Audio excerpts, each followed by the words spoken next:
ಹತ್ರ ಹೋಗಿ ಪ್ರಾರ್ಥನೆ ಮಾಡ್ಕೊಂಡು ನನ್ನ ಜೀವನ ಭಾಳ ಸಾಕಾಗ್ಯದ. ಸಂಸಾರದೊಳಗೆ ನನಗೆ ನನ್ನ ಹೆಂಡತಿ ಮಕ್ಕಳ ಕಾಟಕ್ಕೆ ನನ್ನ ಜೀವನ ಸಾಕಾಗ್ಯದ, ಸಾಯ್ಬೇಕಂತ ಮಾಡೀನಿ, ನನಗೆ ದಾರಿ ತೋರಿಸು ಭಗವಂತ ಅಂತ ಭಗವಂತ ಹೇಳಿದ್ರತ್ತ. ಸಾವುಕಾರ ಹೇಳಿದ ಕತೆ ನನಗೆ ಇದನ್ನು ಮಾಡಿ ಹೇಳ್ತಾನು. ಏನು ಹೇಳಿದ ಭಗವಂತ ಅಂದ್ರೆ ಪ್ರತ್ಯಕ್ಷ ಆಗಿ ಅವ ಹೇಳಿದಂತ. ನೋಡು, ನನಗಿದ್ದಷ್ಟು ಕಷ್ಟ ನಿನಗೇನಿಲ್ಲ. ನಿನಗೆ ಒಬ್ಬರು ಹ್ಯಾಂಡ್ರ, ಇಬ್ಬರು ಮಕ್ಕಳು, ಅಗದಿ ಆರಾಮದಿ, ನಿನಗೇನು ತೊಂದ್ರೆ ಇಲ್ಲ, ನಿನ್ನ ಮನೇದು ಅಷ್ಟ ಉಸಾಬಾರಿ ನಿನಗೆ. ನನ್ನ ಪರಿಸ್ಥಿತಿ ಹೇಳ್ತೀನಿ ಕೇಳು.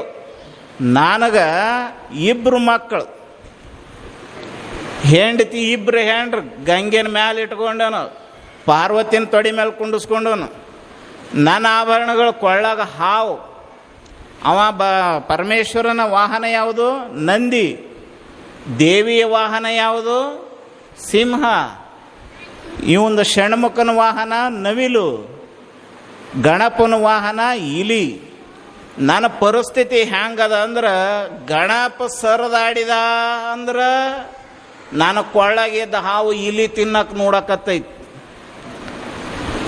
ಷಣ್ಮುಖ ಭಗವಂತ ಸ್ವಲ್ಪ ಅಲಕ್ಷ್ಯ ಮಾಡಿದ, ಷಣ್ಮುಖ ಸರದಾಡಿದ ಅಂತಂದ್ರೆ ನವಿಲು ಹೋಗಿ ಹಾವು ತಿನ್ನಕ್ಕೆ ಗುದ್ದಾಡಕತ್ತೈತಿ.